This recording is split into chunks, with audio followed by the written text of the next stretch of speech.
Hey guys, it's Kate, your plastic-free mermaid, and I'm going to tell you today 10 things I learned when I visited my local recycling center. Number 1, all clothing goes to landfill. Since so much of our clothing now has synthetic fibers woven in with the organic or natural fibers, it makes it really difficult for cloth to be recycled, so it just goes straight to landfill. All of our cloth, all bandages, anything that's woven or fibrous goes directly to landfill. Buy only what you truly want. Donate old clothing to op shops or thrift stores. Hand it down to friends and family. Do clothes swaps. Cut up old clothing that you're not fond of anymore and use it as rags around the house. Create cloth bandages. Band-aids are either plastic or woven. They go to landfill. Number 2. String goes straight to landfill. Since our recycling centers use conveyor belts, as it goes along, the string can get caught in the conveyor belts or in the parts of the machine. So don't put string in your recycling bin. It's going to stuff up the sorting machine. Also, try to avoid putting it into landfill. We want to keep our landfill bin as empty as possible. Try to find another use for your string. 3. All little stuff just falls through the cracks on the conveyor belt.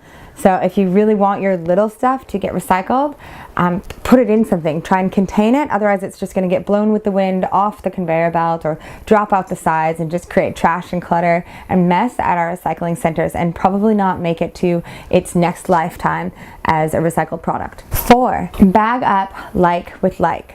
The less chaos at the recycling center, the better. If we have just a bunch of loose plastic bags going along the conveyor belt blowing everywhere, that's really difficult for the human sorting to grab all of those individual plastic bags. So if you have lots of soft plastics, plastic bags, candy wrappers, food wrappers, put them all into one plastic bag, tie it up. Then it goes along the conveyor belt and the human working at the recycling center can just grab the bag, boop, and put it into the soft plastics bin. And then it gets baled up and can be recycled into a new product. Same with styrofoam. Put all styrofoam in a bag, tie it up.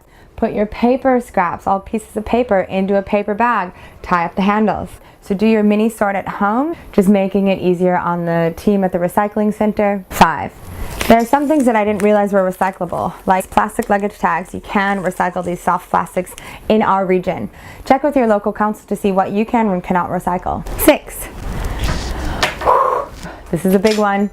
Mixed resource packaging is the worst. So this is the kind of stuff that has alfoil on one side and plastic on the other. Paper on the outside, making it look all natural and nice for the environment, but then it's got alfoil and plastic on the inside.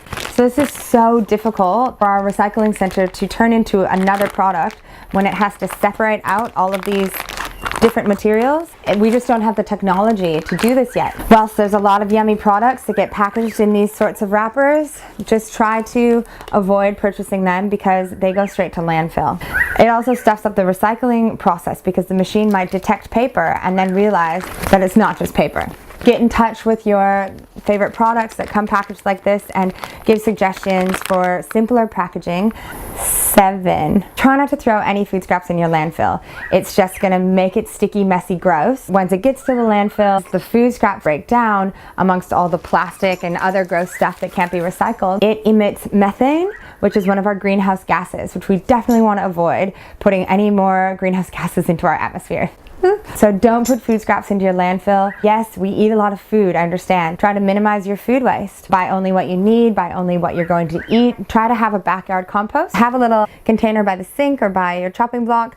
Do all your kitchen stuff, put all your food scraps in a bucket, maybe a bowl with a cover or a piece of wood on the top, whatever works. Create a little garden project for yourself. Dig a hole, put all your food scraps in, cover them up with leaves, so maybe put a little fence around it. Get naturey, get your hands dirty. Oh my gosh, it feels so good to get your hands dirty. We are so lucky in my area that we have a green bin we can put our food scraps in, or anything that used to be alive. Participate in this system. Truck comes along, picks up the green bin, drives it out to Lismore, dumps all of that green waste and food slop, blah. And out at Lismore, trucks come along and turn it over, it rains on it, water it if it's too dry, they heat it up, turn it, they even have aerate it from the bottom. The microbes are eating it up and pooping out more dirt, and in the end what occurs is they have this beautiful black pile of amazing rich compost which farmers love to add to their crops. You may even be eating organic local food, getting it through the compost system, which is going to go back to growing more organic food.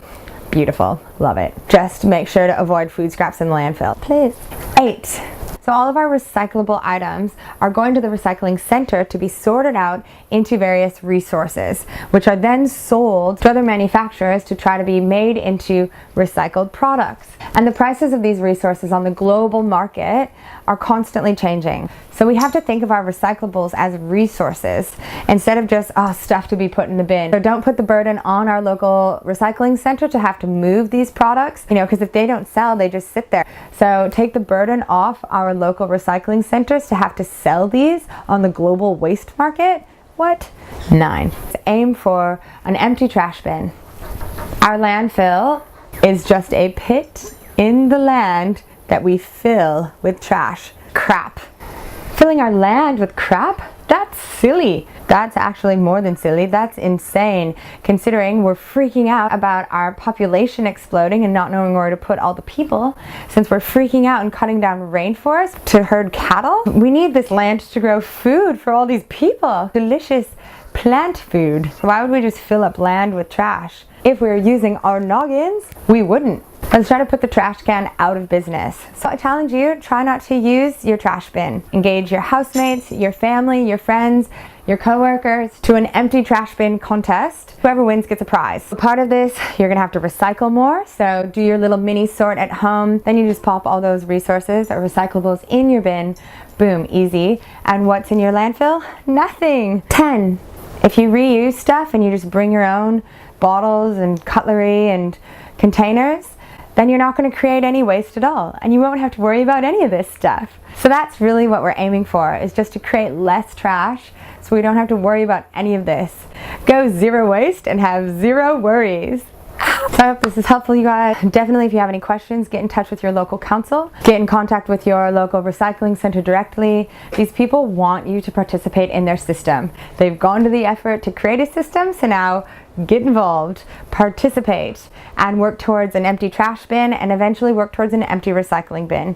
Try to find reuses at home for all these recyclables and these resources, taking the burden off our recycling center. So share this video with your friends and family, especially those you want to challenge to an empty trash bin. Get them on board, #empty bin. Splash you later.